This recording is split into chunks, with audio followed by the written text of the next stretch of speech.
Assalamualaikum warahmatullahi wabarakatuh. Salam bahagia. Guru penggerak, tergerak, bergerak, menggerakkan. Bagaimana kabarnya? Semoga kita semua dalam keadaan sehat walafiat. Amin ya robbal alamin. Perkenalkan, saya Eko Setio Pambudiwibowo, calon guru penggerak Angkatan 8 dari SMA Negeri 1 Sokaraja, Kabupaten Banyumas, Provinsi Jawa Tengah. Pada kesempatan kali ini, saya akan menyampaikan koneksi antar materi pada modul 1.1 yang telah saya pelajari.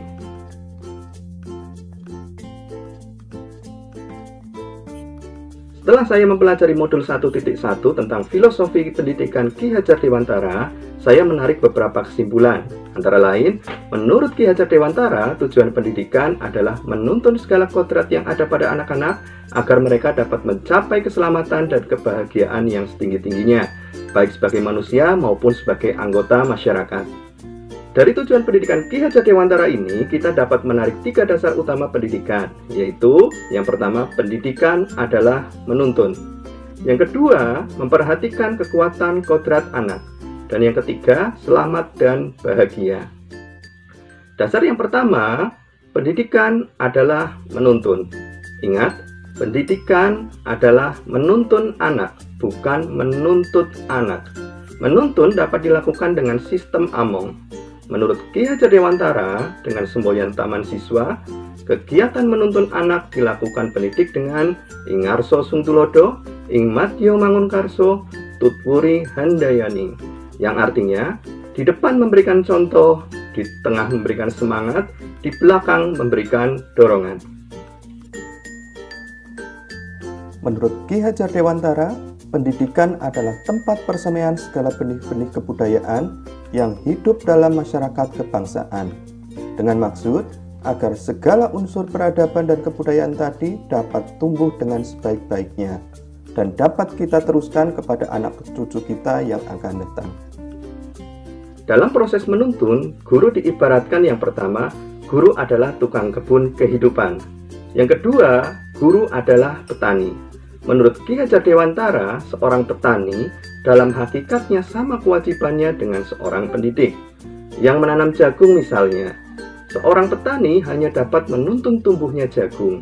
Ia dapat memperbaiki kondisi tanah, memelihara tanaman jagung dengan memberikan pupuk dan air, membasmi ulat-ulat atau jamur-jamur yang mengganggu hidup tanaman jagung, dan lain sebagainya. Ibarat tukang kebun dan petani yang menanam jagung, jangan berharap bibit jagung untuk berbuah menjadi padi. Rawatlah jagung sesuai dengan cara merawat jagung, agar dihasilkan jagung yang baik. Berdasarkan filosofi guru sebagai tukang kebun dan petani, pendidik itu hanya dapat menuntun tumbuh atau hidupnya kekuatan kodrat yang ada pada anak-anak, agar dapat memperbaiki lakunya hidup dan tumbuhnya kekuatan kodrat anak. Dasar yang kedua yaitu memperhatikan kodrat anak, baik kodrat alam maupun kodrat zaman. Diwujudkan dalam kebijakan dan kegiatan di mana guru harus berpihak atau menghamba kepada murid. Kodrat setiap anak adalah berbeda. Bahkan anak yang kembar identik pun memiliki keadaan atau kodrat yang berbeda. Menurut ajaran Ki Hajar Dewantara, kodrat anak adalah merdeka dan bermain. Dalam dunia pendidikan, merdeka di sini maksudnya anak bukan bebas sebebas-bebasnya, melainkan lebih ke arti mandiri atau independence. Anak memiliki kemandirian dalam belajar merupakan maksud dari merdeka belajar. Menurut Ki Hajar Dewantara, bermain adalah berkarya. Dengan bermain atau berkarya, maka anak melibatkan pikiran, perasaan, kemauan, dan tenaga. Atau bisa disebut juga dengan cipta, rasa, karsa atau karya, dan pekerti. Keselarasan dari keseluruhan aspek disebut juga dengan budi pekerti. Budi meliputi cipta, rasa, karsa, sementara pekerti adalah tenaga. Dengan bermain, anak dapat meningkatkan laku budi pekertinya. Selain itu, bermain melalui pendekatan sosial budaya juga dapat meningkatkan laku budi pekerti anak. Dasar yang ketiga, selamat dan bahagia. Selamat dan bahagia di sini memiliki makna jika tujuan akhir pendidikan adalah terciptanya keadaan well-being. Keadaan di mana anak memiliki perasaan bahagia, kepuasan batin, tingkat stres yang rendah, aman atau sehat secara fisik maupun mental.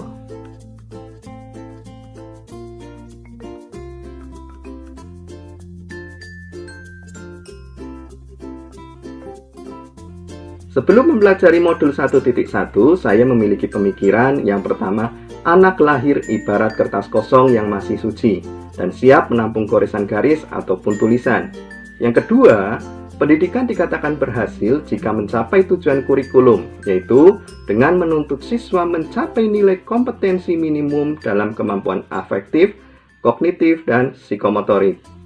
Yang ketiga, tinggi rendahnya minat belajar dipandang sejalan dengan tingkat kompetisi di dalam penguasaan materi. Semakin tinggi kompetisi di dalam kelas, maka saya menganggap minat belajar juga semakin tinggi. Yang keempat, anak dipandang memiliki kodrat atau kemampuan minimum yang sama dalam memulai pembelajaran, sehingga pembelajaran diberikan dengan cara yang sama dan dari titik atau posisi awal yang sama. Setelah mempelajari modul 1.1, pemikiran saya berubah.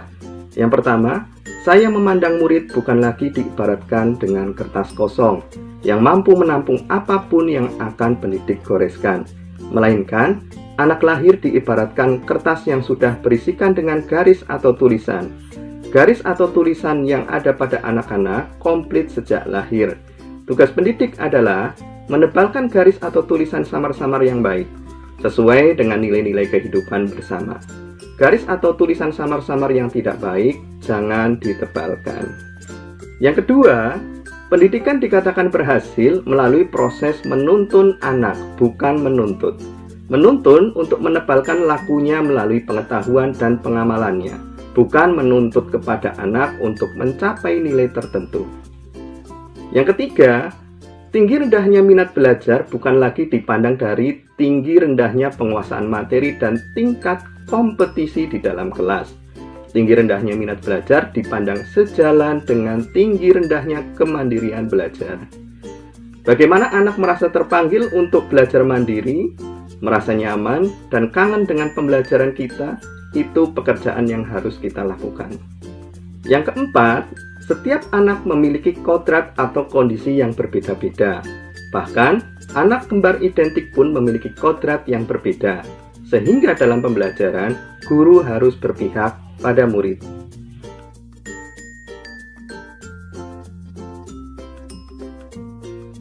Agar pembelajaran di kelas mencerminkan pemikiran Ki Hajar Dewantara, yang perlu saya lakukan adalah ciptakan suasana pembelajaran di mana guru berpihak atau berhamba pada murid melalui, yang pertama, selalu sesuaikan dengan kesepakatan dan kemauan anak.